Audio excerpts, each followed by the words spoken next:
खूबसूरत हो। हाँ हाँ मुझे मालूम है, गांव में सभी यही कहते हैं। सब में और मुझ में बहुत फर्क है।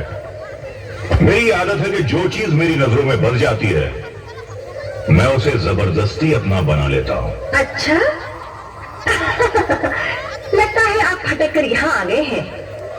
घर जाइए, आपकी बीवी आपका इंतजार कर रही होंगी। सुना है वो बहुत खूबसूरत है। घर का दूध चाहे जितना शुद्ध हो, बाजार की चाय पीने का कुछ मजा ही और होता है। जाइए राजा साहब, घर जाइए, वरना ये रेगिस्तान की रेत आपकी आंखों में चुभ जाएगी। ऐसा कुछ नहीं होगा मेरे साथ। अब तुम्हें मुझसे कोई भी नहीं बचा सकता। तुम्हारा वो साजन भी नहीं जिसके लिए तुम गा रही थी।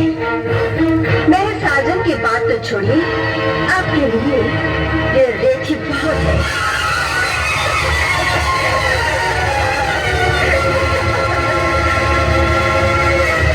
मैंने कहा था ना, रेत आंखों में चुभ जाएगी।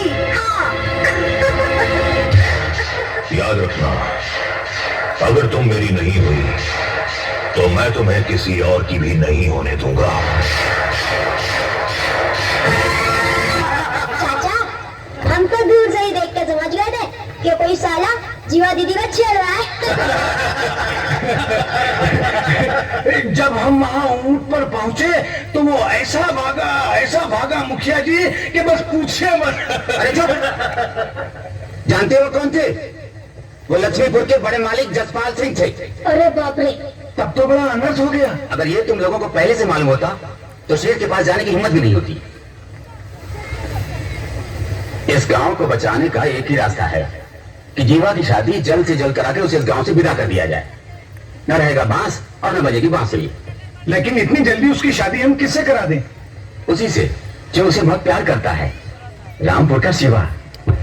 जीवा!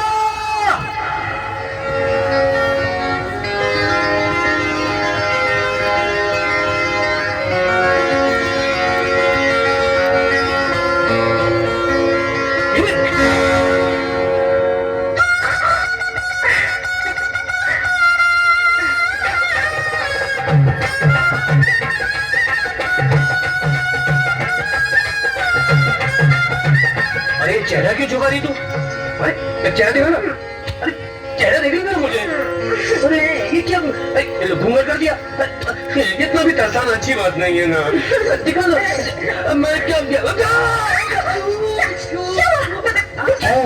देख लिया, चेहरा देख लिया। बताओ बिच्छू कहाँ है? ये क्या है? ये मैं तुम्हारे लिए तोहफा लाई हूँ, चांदी की अंगूठी। शर्म नहीं आती? आज हमारी सुहाग रात है और चांदी की अंगूठी ले, कम से कम सोने की अंगूठी ले आती। अब आ रहा मैं तुझे देखा तो मैं क्या लेगा? क्या? कुछ चुड़िया। शर्म नहीं आती? आज सुहाग रात है, देने के लिए कुछ चूड़ियां ही लेकर आए। अरे आज तो सही भाग में दिखाता हूँ तुझे क्या लाया हूँ। क्या? अरे आज तो सही ना, ये देख। ये सब मैंने 2.5 बीघा जमीन बेचकर खरीदा है और अपने हाथों से बनाया है तेरे लिए। अब बोल, कैसा लगा तुझे मेरा तोहफा?